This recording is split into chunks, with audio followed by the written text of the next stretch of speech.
And now, broadcasting live from Las Vegas, the Snake Sports Talk Show with Jake Silva starts now. Here we go, ladies and gentlemen. Welcome on a Wednesday, middle of the week. I am excited to be getting ready for vacation with Labor Day weekend coming up. This is the Snake Sports Talk Show, wherever and however you may be watching and listening. Thanks for making us a part of your lovely evening tonight. We're live on all platforms known to man, Roku, iHeartRadio, and on all social medias. For all of you, if you have not done so already, like, follow, subscribe, hit the bell button, keep you up to date on future past episodes. Next week, it is on. The NFL season. I am pumped for it. We've also got some great baseball talk. Brayden Ewasko of Locked On Blue Jays is going to be talking a lot about the state of the AL East and with the Toronto Blue Jays moving forward. I'm excited about that. So bringing him up in a couple of minutes, but I do want to talk about this. So this week, we talked about the Dallas Cowboys going and getting CeeDee Lamb, and they signed him to an extension. Good for CeeDee Lamb at the end of the day. But then the Cowboys, and this is where you're going to see the reality of this offense with how things have changed up. Defense is different. They ended up addressing offensive line again to at least solidify their offensive tackles. But at the end of the day, this feels a lot like it is a Dak-reliant offense this upcoming year. Expect it. So the Dallas Cowboys have announced that they have signed running back Dalvin Cook. Now, you do realize Dalvin in the last couple of years has been injury prone and has not been the same running back like we loved watching in Minnesota. So you're now looking at a running back room that basically spells this: barely on the field and unproven running backs. That's what this looks like for the Dallas Cowboys. So you have Ezekiel Elliott, you have Dalvin Cook, you also will have potentially Deuce Vaughn elevate up into the roster.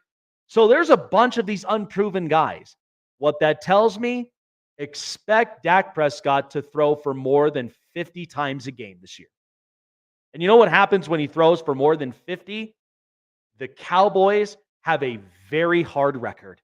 It's not good. When you become very Dak reliant, and this is what has happened in the past, Dak either gets tired and worn out for throwing for more than 50 times, or he ends up getting injured. In that case, when Mike McCarthy was on when he first started this coaching staff, Dak got hurt for the rest of the year. Andy Dalton had to come in as a backup, and then that was the whole story for the Cowboys. And that's because you didn't really develop much of a run game. Zeke was getting too heavy and was not quite the same running back. And then you also elevate a guy named Tony Pollard, who I know that is a capable 2 in the running back room, but I don't see him as a solidified 1. I'm excited for him in Tennessee, but that's about as good as it gets. So Dallas, this is kind of Jerry's world and his whole deal.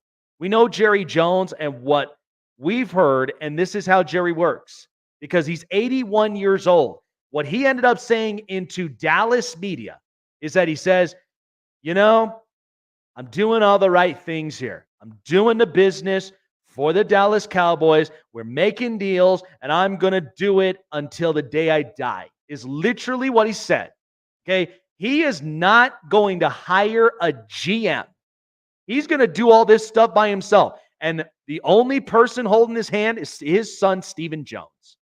So, look, it's good you got a receiver for long term, but that running back room looks very thin and does not look very proven, which means when you're facing against teams like Philadelphia or Detroit or San Francisco, any of those teams in the NFC, you can even sprinkle in a couple AFC teams here and there. But when you face against tough, physical, run game offenses, you're going to be wore out. And then at the same time, a defense that is stopping your run game majority of the time, you are going to be completely one-dimensional. That is the problem. You cannot afford to be one-dimensional. It's what I've said to most people, and especially when I'm here up on the show. I don't want to be that guy speaking up on the microphone that I feel rigid. I want to be multidimensional. I want to be a prism. I want to be multicolored at the end of the day when the light shines, because there's different perspectives. There's content that's produced out every single day. And I want to be the focal point as being the median amongst both sides of the story. That's what this show is all about. And for the Cowboys, it feels like their offense feels very rigid. This is very Dak reliant. I'm scared about it. At the end of the day, bet your ass I am. But at the end of it, Dak doesn't have his contract. Neither does Micah. So there's question marks all over the place. So again, I don't have full faith in this running back room. Dallas is going to be an interesting watch throughout the entirety of this season, but we shall have to just wait and see how this starts up in the first 4 to 5 weeks. If this offense, I'm telling you, if Dak's throwing for more than 50 times a game, this is going to be a rocky season for the Cowboys. And my big take of it is, do not be surprised if the Washington Commanders literally finish the year second in the NFC East. That's my take on that. They're ready to roll. They got a young quarterback. They got a bunch of really good pieces from there. And they've also got a very good running back core that I like, that can both pass, catch, and run. That's what they are. So you got to not think rigid. You can't be one-dimensional. You got to think outside the box at times. The offense will be fluid from the passing game, but the run game is going to be very, very scary thin. So, I'm afraid of it, but if this goes down this way and they're not going to be leading and rushing, don't say I didn't say so. All right, so the Major League Baseball season is so close to a close because we've got September baseball around the corner before we start in my favorite time of the year, October baseball. I'm excited about it. Now, the AL East, it's been shaped up where the Baltimore Orioles have been competitive. Yankees, of course, are the Yankees. And who knows, with the Boston Red Sox, they called up Rich Hill, but Rays were basically sellers. And then there's the Toronto Blue Jays. So to explain about the state of the Blue Jays, joining us here up on the show, Brayden Ewasko.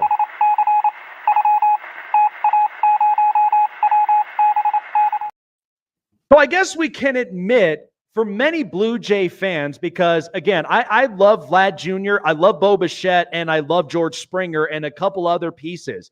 But it seemed to me like this division really is like competitive at the end of the day. The Orioles have beefed up to where they've got a lot of young pieces on this roster. They're ready to compete.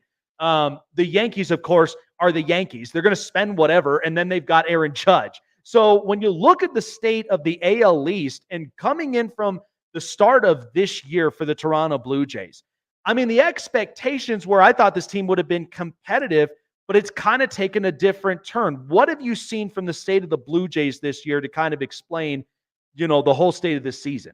Yeah, where to start is the big question. I think you have to take a look at the offseason to start the year, right? The Toronto Blue Jays have high expectations coming off the season prior, and there was just no moves made. The Shohei Ohtani deal was up in the air. We weren't sure what was happening. Some of us believed it. Some of us thought it was just a runaround, and that's what it turned out to be. And then there was no plan B. There was no plan C. And then we end up getting guys like Justin Turner, Isaiah Kiner-Falefa, and so on. So this season just started off on a sort of a bad note with the fans, with, I think, them seeing, okay, there's a problem here. We didn't sign a power bet that this Toronto Blue Jays team needed. And then we get into the season, and Vlad starts off weak. Bo starts off weak. You're pretty much relying on Davis Schneider to carry your team, who has been hitting 150 for the past 60 days. Just not a guy that you can consistently go to. Then you take a look at sort of how the season progresses. You think, wow, this team's down in the dumps. George Springer's nowhere to be found. And all of a sudden, George Springer finds life from I don't even know where from, and he starts playing amazing baseball. You get to the trade deadline, it's over. I think everybody thinks, okay, this team's screwed. There's no coming back. And now they start to give you a little bit more life. It's a very weird team. The fan base is very volatile, and they react quickly. And just going forward, it's going to be interesting to see sort of how the season ends. I think if it ends on a high note, I could see Ross Atkins not being fired, running it back, and doing very little in the offseason once again and letting the fans down again. Yeah, and it's hard, man, because honestly, I mean, watching this Blue Jays organization, I mean, at the end of the day, I mean, you're talking about, the good old days of, the 92, 93, back to back year when they won the World Series with Joe Carter's big time home run. And then, of course, you fast forward where I watched them in 2015 when they got the Josh Donaldson deal, and it would seem like there's some that's really cooking that this organization is going to be very relevant for a long time. But, when you look at it, I mean, I've loved the pieces that have come in this organization. And so talking about that with one piece in particular who I believe with what it seems like, he ain't going nowhere, and that's Vladimir Guerrero Jr. I mean, he's leading the Blue Jays in every category right now. So when you think about this season, because there were some spurts where he had some injury problems, but then eventually when he got back into this lineup, a little slow to start with, but then he kind of caught fire. How have you really explained, Vlad Jr. and just kind of where the him and the Blue Jays stand at this? Yeah, I mean, the problem is there's no contract extension in talks right now, it doesn't seem like. So that's concerning, but I think everybody knows what's going on. Vladimir Guerrero Jr. was pretty much bred to be the face of the Toronto Blue Jays, and that's what he's being. I mean, we just had the discussion on the podcast yesterday about, how good is Vladimir Guerrero Jr.? Where does he rank in the AL? And I think everybody pretty much had him sitting at number 3, right behind Aaron Judge and Bobby Witt Jr. But Vlad is just a monster. They will get the deal done. They're going to just have to fork over the most money ever outside of Shohei Ohtani. He needs to be paid, and he will continue to do this. He will continue to be one of the best players. I mean, last 30 days, Vlad's hitting over 400, and on the season, he's hitting over 330 right now. He's a guy that's just unstoppable. If he didn't have the slow start, he would be in talks with Aaron Judge right now, and people will be having that debate. And I know that's maybe crazy for some Yankees fans to hear, but they would be on the same pace without that first month of the season. Yeah, and the one thing I looked at with the Blue Jays is my biggest concern, and like for most teams I talk about, is that you could have a stellar lineup like what we've seen. Even when we had Matt Chapman and Marcus Semien at one point before they ended up moving on, and then they're bringing in a lot of these young pieces. But you got to have a pitching staff at the end of the day. Now, I love the fact that when they got Jose Berrios, I think the kid, there was some of those talks where I think if he's got his control down and he stays healthy, the guy is going to be an absolute ace. But then when you start to go down the rotation, it's mixtures of guys that are capable of following up after Berrios. And then there's guys that are kind of middle of the pack. Has there been kind of some question marks on, the pitching staff as a whole that maybe they could address during the offseason? Yeah, that's an interesting point. I think when we look at the starting rotation, and me and Carter have had this debate on our podcast, is how does this starting rotation rank up? I think you look, Kevin Gausman is just a beast. Jose Berrios, unbelievable. Chris Bassett is going to give you that third pitcher sort of games every time. He's very consistent. You know exactly what you're going to get. And he's a guy that's perfect for that role. Then you go lower and you look at Alek Manoah, who's out with injury till the beginning of next season. Who, if he can come back hot, I mean, that's another amazing piece. And then Bowden Francis looked really good, starting to find his role. You got Yariel Rodriguez inked for 4 more years after this one. So there's a lot of pieces in the starting rotation that are very solid. And I think it gets overlooked because the games go to the bullpen and it's completely blown wide open and they give up a ton of runs. That's where the problem is. The bullpen needs to be addressed because you can't be giving up 2-3 runs and then, expect to win that game when you go to a bullpen that's just completely underperforming. Yeah, no, I agree. And especially, I mean, hell, even if you can get back a guy like, a Marco Estrada or even just somebody in the middle of that pack that can keep the lead on their side and then shut it down in the ninth, that's initially, one of the biggest gets that you could want in any major league team. Yeah, I want to revisit the Yusei Kikuchi trade because I think at the end of the day, the Blue Jays got a lot back, and I was very surprised because you would have never thought an organization like the Houston Astros would have honestly have been okay with this deal. And then when I look at the get back for the Toronto Blue Jays, recap with me that trade because I think initially you got some good prospects that are looking very promising and something that could help out the Blue Jays in the long run. Yeah, so I mean, when it first got announced, it was just Jake Bloss. And Jake Bloss, very promising. He's number one in the Blue Jays pipeline right now, and he looks amazing. I went back and I was watching some of his games in AAA. He looks so good. And that's what we originally thought. It was just the deal. Yusei Kikuchi for Jake Bloss. Astros fans were mad about that. I was even thrilled with just Jake Bloss. Then, as we sort of continue through the live stream that we did that day on the Yusei Kikuchi trade, then we find out that Joey Lopervito is coming over. Will Wagner. Joey Lopervito has had games in the MLB already, and he's looked pretty solid, and he's only gotten better since becoming a Toronto Blue Jay. Will Wagner. I mean, he's a kid with a lot of promise. We've seen him play very, very well for this team when he's gotten called up, and he looks like an explosive piece as well. I think he was ranked, I think it was low 20s in the Blue Jays pipeline when he was in that. Now, obviously, he's playing with the team, and he looks even better than we could have imagined. Yeah, that's why I was like, when I saw that trade initially and I started to see the get back that the Toronto Blue Jays got, I was like, wow, how did they even manage to get this kind of return? The fact that the Astros, I mean, yeah, they needed some pitching. They needed some sort of help. But at the end of the day, I just kind of felt like that was one that the Blue Jays knew they kind of fleeced with that because they get a bunch of those guys. So I'm excited for watching them in their future with this organization. So, of course, the question mark, because during the trade deadline, I noticed, some teams like the Tampa Bay Rays. It felt to me like they were blowing this thing up. Isaac Paredes and Randy Arozarena is gone, and they still managed to keep Yandy Diaz, but who knows how long that he'll still be there. I just kind of feel like they're resetting a bunch of things and hoping that some of their star power, like a Shea McClanahan and a couple others, they come back healthy and so on and so forth. When I heard some of the buzzes of the Toronto Blue Jays during the trade deadline, there were names that were thrown out there like Bo Bichette that I just felt like this trade deadline was a little strange. Like it was like these were guys that you don't know that are proven that are going to bolster your way in through October. These kind of felt like 1-2 year rental guys.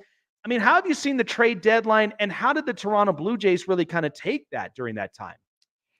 For the Toronto Blue Jays, it was a very, very weird trade deadline because, I mean, we covered this team every single day, and we didn't know what was going to happen. So I think as a fan, if you're just tuning in and seeing guys fly off the board, the rumor mill was absolutely churning. And yeah, guys like Bo Bichette, I mean, there's been talks around him not wanting to come back, not wanting to extend the contract. So in that case, we sort of thought, oh, well, if a deal comes in that blows the doors off the Toronto Blue Jays, maybe they do move Bo Bichette. There was talks about Vlad Guerrero Jr. halfway through the season as well. I feel like everything was on the table for a big deal if it was there. And I mean, I look at a lot of teams, and the Toronto Blue Jays were the strangest one out of everyone that was selling and buying because you didn't know what was going to happen. And now looking to the offseason, I think that Bo Bichette trade is still a possibility and a very good one. If they can't figure out a contract with Bo in this offseason, I think there's a very, very strong possibility that he gets moved. Now, if that becomes the case, is there a potential next man up that might potentially fill in that role at shortstop? Not a good one. Not a good one. You go from having a guy like Bo Bichette, who everybody rags on for being not very good defensively, but this year and last year, he was, I don't want to say he was amazing. He was fine. He was good enough for the bat he was giving you. This year, the bat was very cold. He's a very emotionless guy on the field as it is, but it seemed even worse this season. And I don't necessarily know that there's a replacement for Bo Bichette's bat. I mean, as much as you want to look up and down this lineup with the prospects, some of these guys just aren't ready yet, and they need a couple more years to develop. So we'll have to wait and see. It's going to have to be a huge, huge offseason. Ross Atkins has said many times that he still wants to compete next season. And if you still want to compete, then you have to be willing to spend the money in the offseason to get some free agents. There's a lot of free agents out there this year. One guy in particular that I want to see them sign is Anthony Santander. I think they should give him the bag and try to get him to come because they need a power bat. They need somebody that can hit some home runs. It's just going to be interesting to see. It all depends, I think, on what happens with that Bo Bichette deal. If they can get him signed, if they have to make him trade, if they have to make a trade, that's where it's going to depend on. And then I think they're going to have to pivot. It's going to be like last season with the Shohei Ohtani, where they didn't pivot post that deal. And then they sort of just floundered for a while. And I think if Bo Bichette gets traded and they aren't expecting that, and then they feel like they're going to flounder again. If they can get that deal made, knowing what's going to happen, having a plan going through the offseason, that's going to be huge for this team. Yeah, it'll be interesting to watch them during the offseason because, I mean, there are going to be some teams. And what's funny about this is like outlooking the Toronto Blue Jays is like when I think of their record and where they sit at, I mean, they're capable of competing more than the White Sox and like all the other teams that are like just far below. But I mean, if you could juice this lineup up and even get, some quality pitching in the bullpen to at least help out to secure those runs at the end of the day, I think the Blue Jays would be in good shape. I was kind of surprised, initially because the AL East, for the last, I've been a baseball fan since I was at diapers. And so I've always been so familiarized with the Yankees, the Red Sox competing. And then, of course, there were short spurts where Tampa and Toronto, they competed as well in this division. When you kind of see this shift over, because this is also to how big the competition is really gaining in the AL East. Is that kind of something in the back of their minds, knowing with the GM, he wants to be competitive, but as far as competitiveness, you got to spend the money, but you also got to have quality pieces in the right spots, right? Yeah, and when you look at this division, the Baltimore Orioles have been building to this for so many years, and I think that like everyone has seen that they were going to be good, and sure enough, here they are being good. They took the time, they did the work, they put in the work with the prospects, and they've panned out. The Toronto Blue Jays will not rebuild, and they're going to do everything in their power not to go down that road, even though when you look at the Yankees, you look at Baltimore, there's just as much money as you want to spend, as much money as you want to throw at the problem.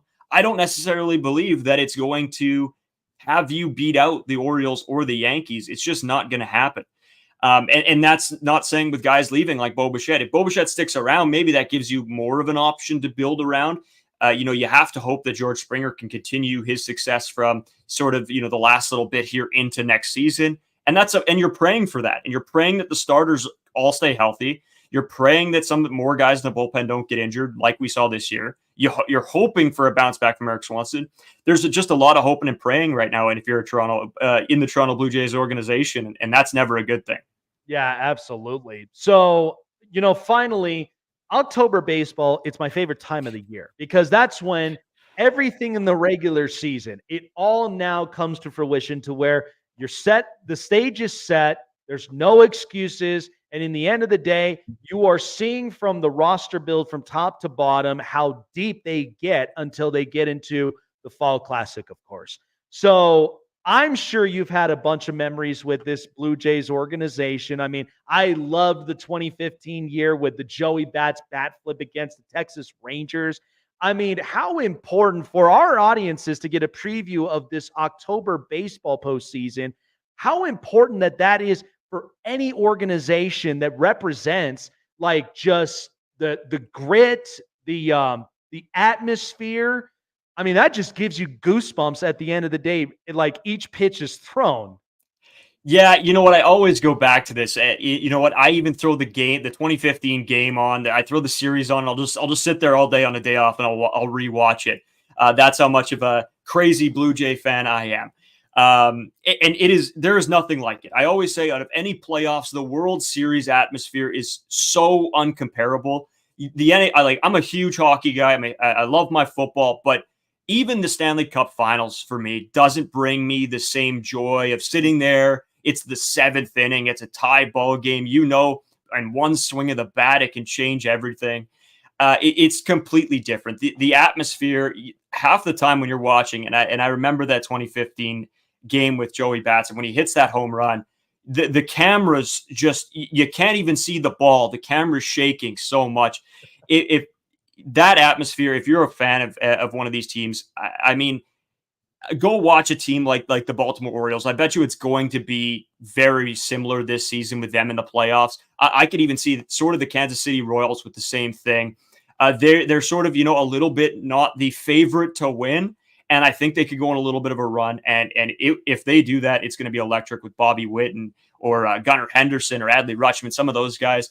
It's, as much as I'm a Blue Jays fan, I'm a baseball fan just in general. So I'm going to be tuned in, and I'm going to be so excited, so thrilled to be watching some October baseball. Yeah, I'm excited about it because at the end of the day, I mean, you have like your Dodgers, your Yankees of the world, but then there's also sprinkling Kansas City, Baltimore, some surprise teams that might actually, come in and like a surprising run. We've seen that multiple times. I mean, look at the Arizona Diamondbacks. They came in where they were so bad, but then they clicked, and then they beat the Phillies, they beat the Dodgers, and it was a surprise. So I love moments like that with some teams, but that's pure dedication to rewatching the series. And yet just, what it is? It's like every single team that's out there, they got their eyes on the prize. Even if that means you got to rewatch it, you got to feel it and just get hungry with it. So kudos to you, man. I love that because I do the same. I tend to do the same thing when it comes to that for all my respective teams, but it's another time.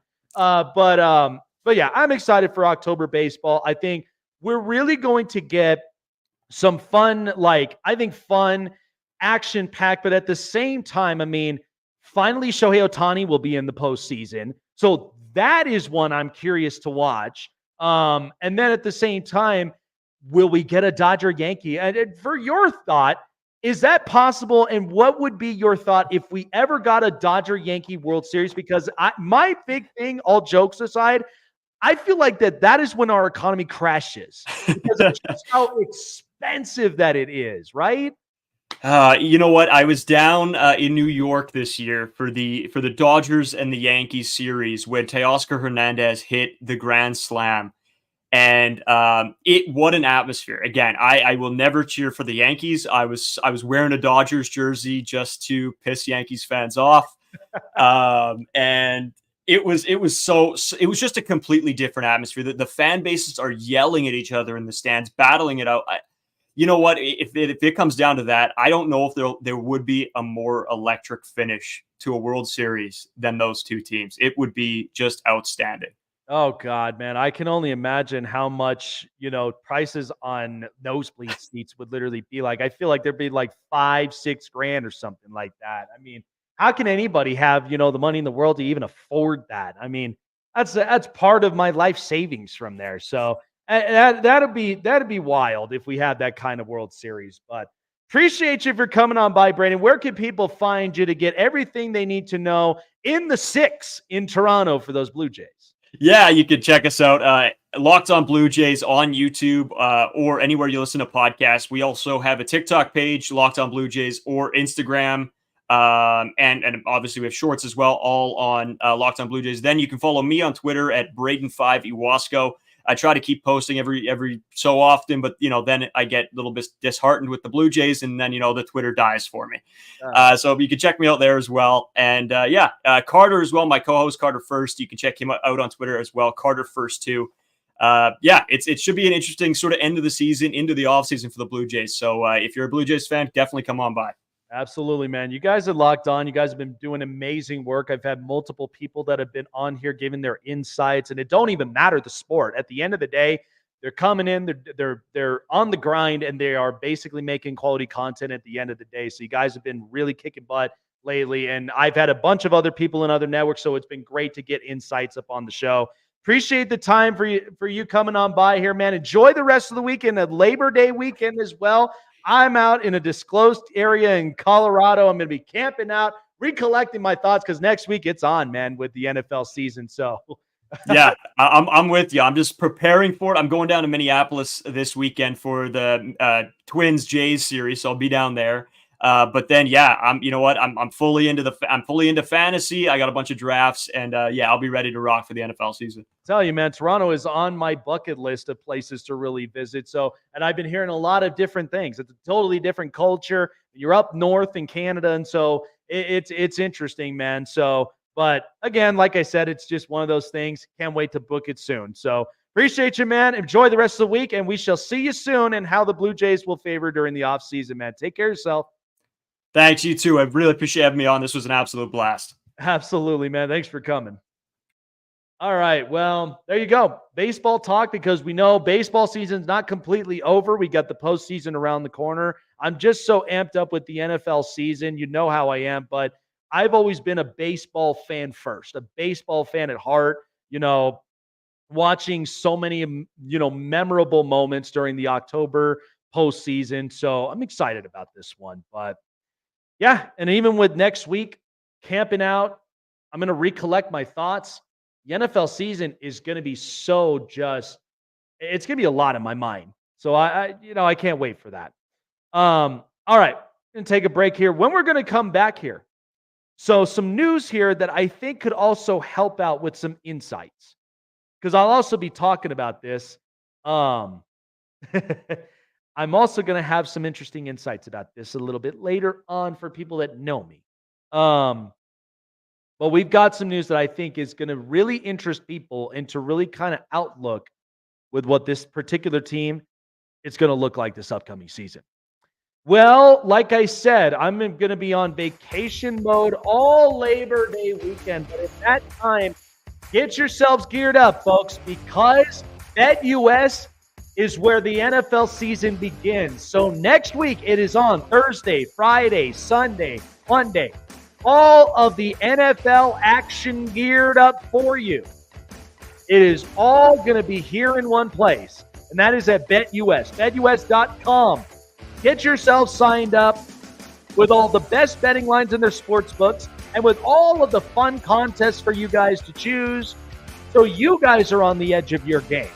BetUS ensures that if you put down $50 or more into your deposit, they will match it up to 125% with earnings of up to $2,500 in contests for your first 3 deposits with 30 risk-free bets. What a way to kick off the NFL season, right? Join BetUS today and check out what they've got in store. Casino play as well for your entertainment. Gambling problem, call the number in your state and seek therapy and seek the help that you need to. And always remember to gamble responsibly when you join BetUS.com. BetUS, where the NFL season begins.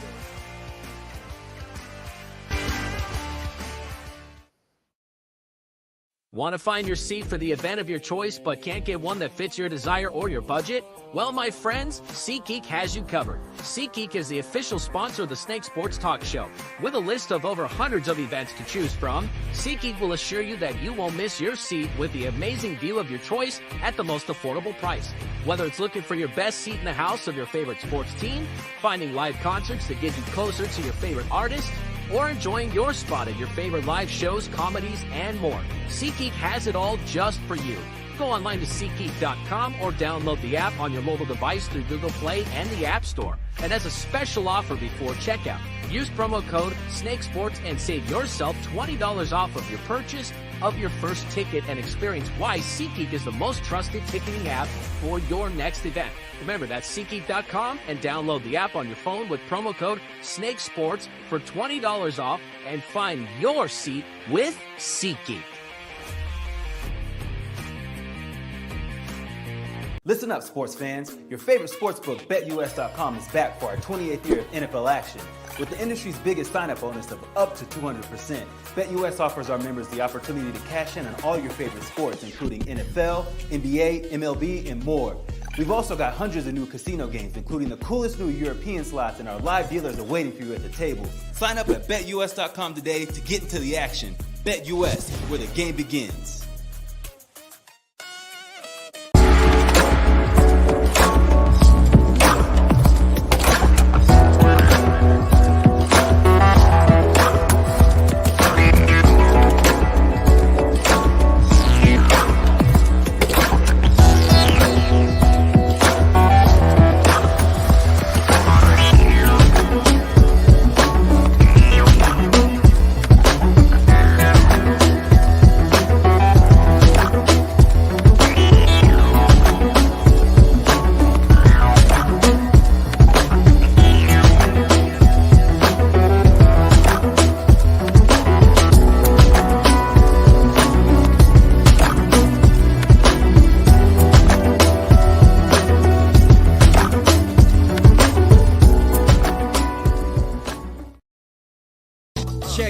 Con Man, live on the Sports Corner, coming to a screen near you, giving you the greatest stories from basketball legends you've never seen before. Sharing their glory, building the toughness, and how they show off their swag. But only one man knows all that, and that's the Con Man. Join Michael Conceição, the Con Man, at the Sports Corner, Fridays at 5 p.m. Eastern, 2 Pacific on Sportsway Network.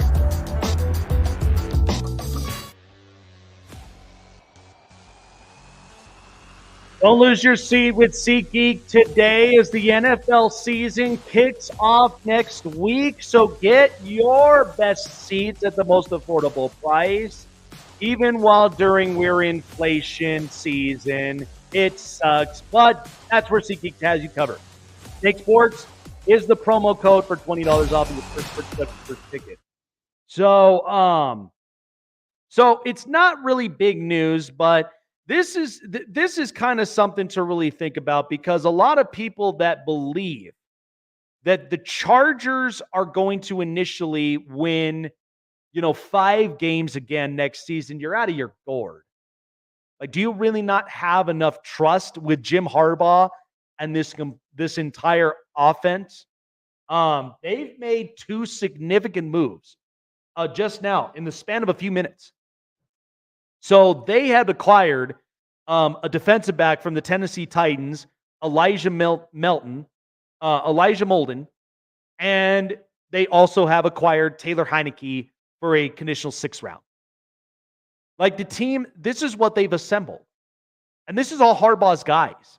These are guys that are competitors, they're gritty, and these are guys that are going to come in and give you 110% every step of the way. So Jim Harbaugh, as you know, his entire plan is in motion. And the same that goes for the GM, Joe Ortiz.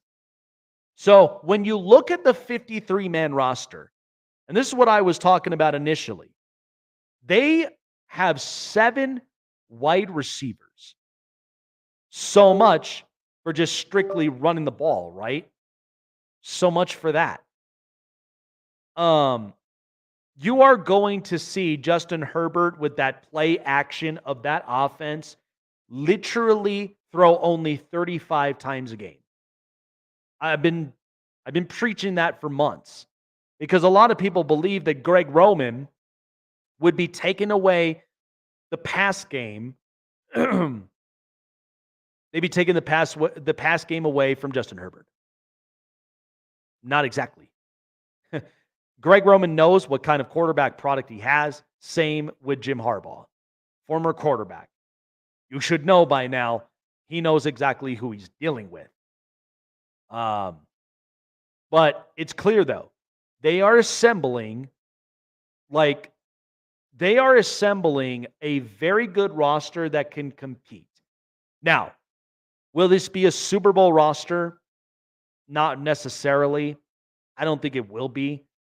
But Jim Harbaugh is the kind of guy that he knows what kind of winners he's got in front of him when he sees it. So that's it.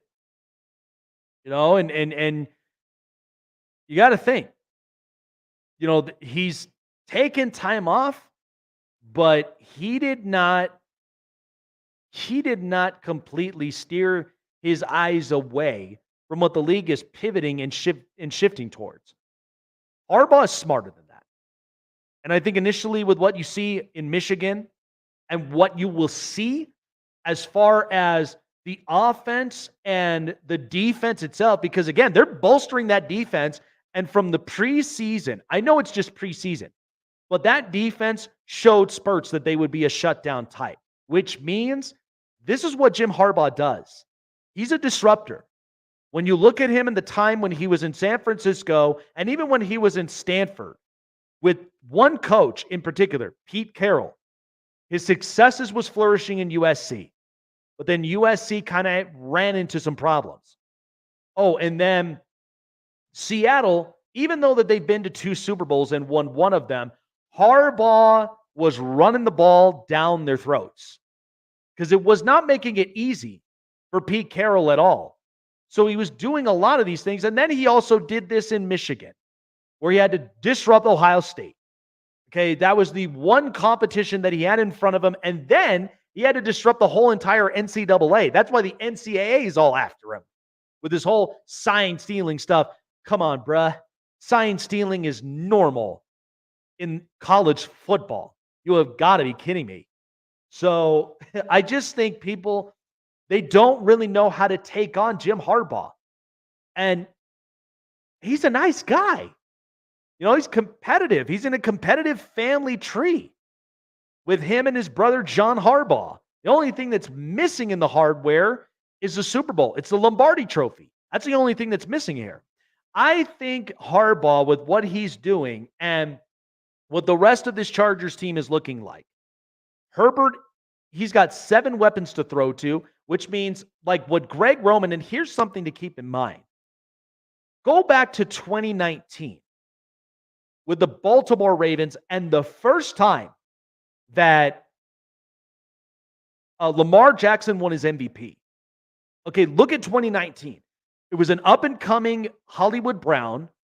You had a Mark Andrews, who was a very, very good tight end. They also ran 2 other tight end sets. And by the way, Hayden Hurst was a part of that offense. Okay, so he's familiarized with it. Gus Edwards is also familiarized with this before J.K. Dobbins came in. But Greg Roman played a lot of spread offense. And why would he do that? Is because he wants to put points on the board first. Get points on the board, run the football efficiently, and then when you have a lead, you got to run the clock down. Because at the end of the day, when you look at this, you do not want to give time. You do not want to leave time over for 2 quarterbacks in this league, Josh Allen and Patrick Mahomes. You are in the same division with the Chiefs, with Andy Reid and Patrick Mahomes. You do not want to end up saving a bunch of time for them to come back, show off a little magic, and then there's the ball game. Jim knows what he's facing against. So for people to think that this team couldn't possibly achieve, especially with the roster that they have in front of them, Harbaugh's letting you know what he's dealing with. He's letting you know what kind of coach that he is. Okay, and he's bringing in winners. He's bringing in a bunch of impactful players that you know are going to make life's hell for opposing teams. That's what Jim Harbaugh does. He's done this everywhere he's been at, from Stanford to the Niners to Michigan, and here we are with the Chargers. There's a storm coming, they say, so you're going to feel it, and it's going to be a wild ride from here all the way through. All right, time for the news. This is the Hot Press. Some stuff around in the news of the NFL, of course. The one is the latest Brandon Ayuk situation. I'm so tired of just news on Brandon Ayuk every time, man. I don't even know what to make of it. But apparently Brandon Ayuk, he's medically cleared, but was not at practice and is going to end up facing fines. So again, and what we've been told is that they have been having negotiations 5 times now with general manager John Lynch. So they either are going to hang on and give him a contract or they're going to let him go. But this was what was told, was that in the hour before the Niners began their afternoon practice, Kyle Shanahan and John Lynch expressed hope that Brandon Ayuk would participate. The reason for that unrewarded hope, a clean bill of health for Ayuk from Niners team doctors. But during the roughly 30-minute window in which media is allowed to watch practice, Ayuk was nowhere to be seen. That brings Ayuk and the Niners to the latest and perhaps the most volatile point in this drawn-out contract. So apparently before Wednesday, Ayuk had been considered a hold-in because he reported to training camp on time and has been attending meetings with the rest of the team. At the time Ayuk reported, Shanahan said the wideout was dealing with back and neck soreness. Those injuries allowed Ayuk to avoid practice while not accruing fines of up to $40,000 per day. So this contract dispute is still continuously going on. He's been medically cleared from the injury list, but do you know, and look, I'm just a regular human being here. I'm only making about upwards of 60, 70K a year. Okay. Could you imagine having to pay for $40,000 a day for not showing up in practice? That's insane. I don't know how NFL players really do that. I really, really don't. To me personally, they got to get this deal done. I'm tired of it. I'm over it. It's been like a month and a half that I've been doing nothing but talking about Brandon Ayuk already, and it's been making people nuts. It's been making people nuts everywhere. I mean, good God, I have social medias, okay? Like people on TikTok, it's been nothing but a war zone with this Brandon Ayuk stuff. So it's like, can we cut the crap? Can we stop with all this dispute and just get a deal done, please? Because I would love for a deal to be done and just be over with and move on. Interesting stuff. I was talking about the Cowboys initially. So there's news upon this. So Jerry Jones came out and he had some words to say here that I think were really interesting to bring up. So, but it's talking about in regards to Dak Prescott's contract talks and saying that it is quote unquote unchanged after the Lamb deal. So which means they are nowhere close to a deal at some point. So that kind of makes you think, will there ever be a deal done? Will Dak at least get his will he at least get his contract? I mean, it's upwards of $60 million a year. So Jerry Jones, we do not apparently seem to have the feed up on it. Oh, yeah, we don't have the feed up on it, unfortunately. Slow stuff. God, you gotta love media sometimes. The Dallas Cowboys that had signed CeeDee Lamb to $136 million in 4 years. Where does this leave Dak Prescott? So owner and general manager now. General manager Jerry Jones said it'll remain like it's been. Means there is no deal on the table yet. That's what Jerry Jones is telling you. So, okay, so here we go. So we have, we've got the video up here for you. So let's go ahead and bring it up to our media real fast and explain what he's talking about from here. So here is owner and general manager Jerry Jones on the matter. I'm such a fan of Dak's and appreciate all of the great things that we all know that he's there. And I appreciate his work ethic probably more than anything out here. And I can't tell you how proud I am that we've got him this year to start this campaign.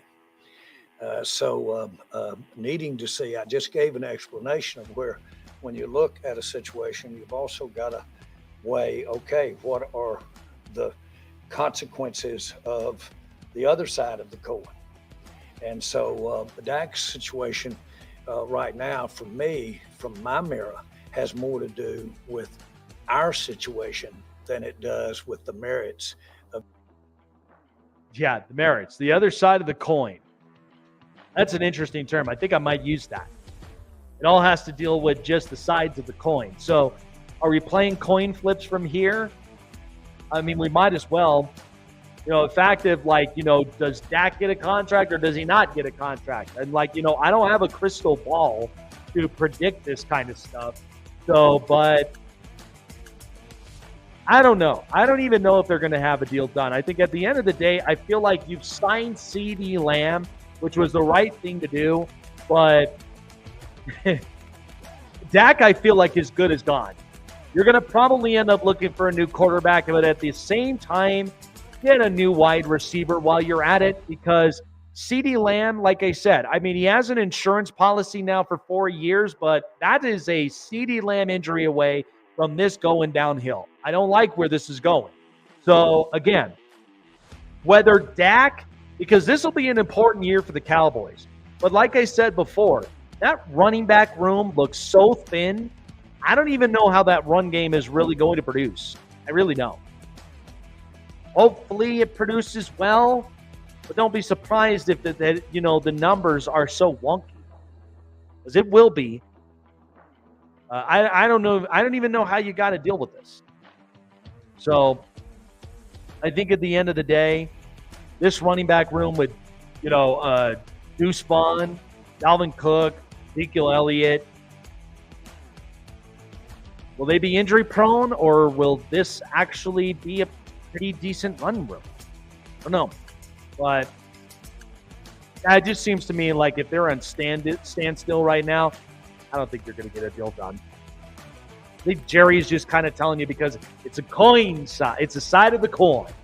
That's what we're dealing with here. Words of the flawless general manager, Jerry Jones. I don't know. Interesting stuff, but, again, don't be surprised about some of this stuff. So, all right, that was the news. This is the hot press. Yeah, I just feel like, if you're talking about the sides of the coin, I mean, if we're gonna be playing flip a coin, whether Dak does or he doesn't get signed, that's just, I don't know. Maybe it is an easier way of solving things, maybe, but at the end of the day, what do I know? Apparently, Jerry Jones, he knows more about this stuff than I do, and I give him credit for it, but yeah. I don't know how to think about this with the Cowboys at all. Like I said, I just feel like there's a fear here that the Cowboys I've had them finishing third in the NFC East. So we'll be breaking that down, by the way.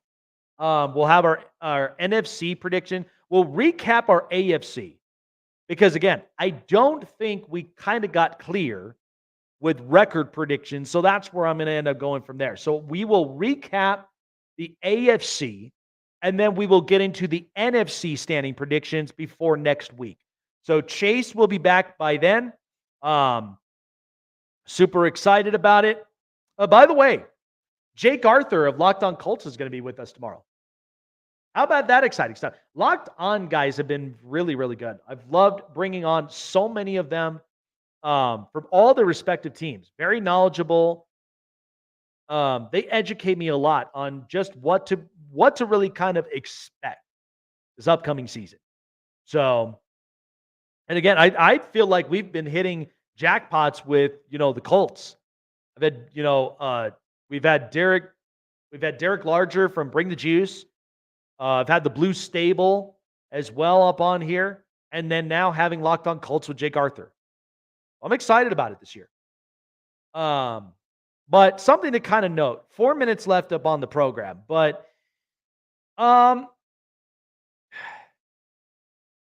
a lot of outlooks when it comes to the quarterbacks this year, especially the rookie quarterbacks. So I want to talk Caleb Williams a bit. So the Chicago Bears know that this season is not only just going to be the upward, sorry, I'm having a little bit of a brain fart there. The utmost importance. Okay, but the Bears know that they have to succeed better than what they were in the last few years. They've thrown out the old 1950s television, right? They've thrown it out. They've been such a defensive culture. Now they're starting to get a little more pro offense, which is a good thing. Now, again, I know for many people who felt bad about Justin Fields, I certainly have. But Ryan Poles, he had to make a move. You know that he had to stir the pot a bit. And so by that point, I got a new offensive coordinator. I've got a brand new quarterback. And I've got some new offensive weaponry. Keenan Allen, Rome Odunze, and you've got DJ Moore on a contract extension. I've got some new stuff. And not to mention, too, they've also got some emerging offensive linemen that I think could be capable of protecting Caleb Williams. But then, of course, you got Jalen Johnson, you got Montez Sweat, you got a couple of other really good pieces on the defense, and I feel like they could add more along the way. But this is where initially how the Bears season is going to look like. Because I really, realistically, I have them finishing third. And the only reason of this is because I do believe Caleb Williams, there's a part of it that I think you're going to see spurts. He's obviously the number one overall pick. There's no denying it. You're going to watch spurts. But at the end of the day, Caleb Williams, he may end up leaning into the spectacular at moments and at times, but, he's going to fix it. And Shane Waldron, and what's funny about this is that this is an offensive coordinator who took a guy like Geno Smith, got him out of the woodworks, and made him a starting quarterback, which was very deserving of a payday. Now, for Caleb Williams, we know with the NIL deals and then coming into the league, the kid's making money. Caleb Williams is making dough. But initially, you want the Bears to be better, which is what we want to expect, right? All this pro offense, all these pieces, all of, everything brand new. There's a lot on the line here. And now, again, Matt Eberflus, by the way, when I look at this, Matt Eberflus, we know, worked the defensive side of the ball, and it was very competitive. But at the same time, when you look at it, this is where the offense really has to look better. I know as defensive coaches, they tend to get defensive. They pull the reins too much, and it doesn't look good from there. So that's the hard part. But I think initially when you look at it from top to bottom, and again, I have full confidence and faith in Caleb Williams and what the Bears are potentially doing here. But you also got to think, that's a lot of pressure on a rookie quarterback. I was talking about this initially with Drake May. He's getting thrown into the Wolves potentially in week 1 because Jacoby Brissett is on the injured list. That's hard to do. But it also didn't shy away from another quarterback who's done this before, is Justin Herbert. He was thrown in week 2 after a punctured lung from Tyrod Taylor. So rookie quarterbacks are going to have different types of upbringings. Okay, that's initially what it is. The only outlier that I feel like in rookie quarterbacks this year, who I think could have much more posing success than people think, is Bo Nix in Denver. I think what we've seen, offensive weapons, running game, and a reshaping and yet a revitalized defense, I think this has some pretty good stuff.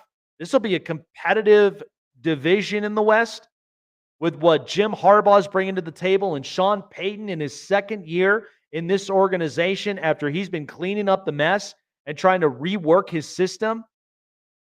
There's a lot on the line here.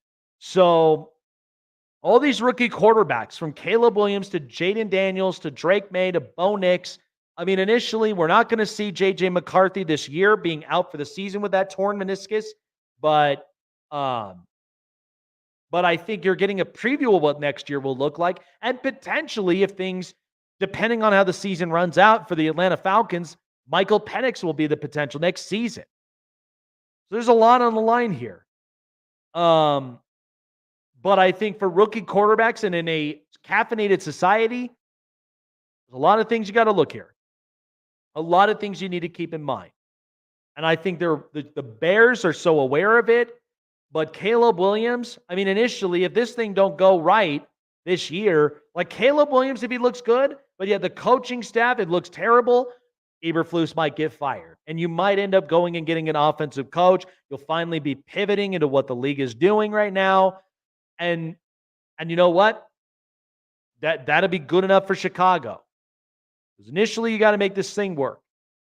You got to make it happen. You can't just initially look at this thing and go, oh, yeah, it's going to look good. It's going to look better. It'll look better, but we're not going to be talking about, this team potentially rising to that kind of occasion. So, again, I think they will be competitive and confident. It'll be a completely different look for the Chicago Bears. But I think Caleb Williams, expect a lot of those things in his gameplay. Might end up leaning a bit into that spectacular that he's always been known for. But this will be a learning curve for him. Because not always are you going to trust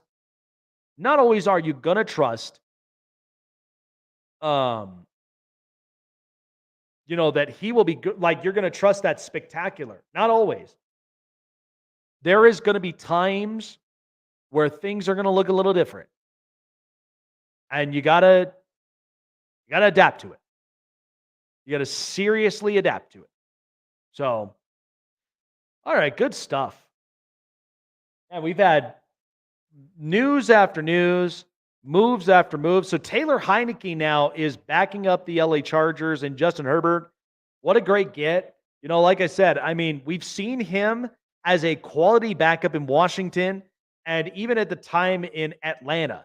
Taylor Heineke, at the end of the day, is a quality backup. That's what you want. They clearly didn't have a lot of trust in Stick, so it'll be interesting. But yeah, Harbaugh's feeling the thunder. He's got lightning in his veins. So it'll be fun to watch. All right, folks, that's going to do it here for me tonight on the Snake Sports Talk Show. A big, big shout out to Brayden Ewasko, who was on the show here talking Toronto Blue Jays. Appreciate him for taking the time to be with us. Look for him up on Locked On Blue Jays. Baseball season close to coming to a close, and then it's postseason October baseball. Get geared up for that because I certainly am. Tomorrow, by the way, Jake Arthur, Locked On Colts. Some more football talk here with all my great content guys out there. Show sponsored by BetUS. NFL season starts here next week. Get geared up and sign up at BetUS.com. $50 or more to your deposit. 125% bonuses with earnings of up to $2K in the first 3 deposits. So get geared up for that. BetUS where the game begins. SeatGeek, $20 off by using promo code SNAKESPORTS for your next event, concert, live shows, and also sporting events for the NFL season. For your spot in the big house. The most affordable price. That's where SeatGeek comes into play. SeatGeek, download it now on your mobile device or Google Play in the App Store. $20 off by using Snake Sports as the promo code. Jake Silva signing off. I am so ready for vacation mode, but we got one more episode this week, and then I'm out on vacation. Appreciate you guys for tuning in. We will see you guys tomorrow night. Hopefully Chase will be in, but Jake Arthur, Locked On Colts tomorrow. Tune in, guys. See you tomorrow.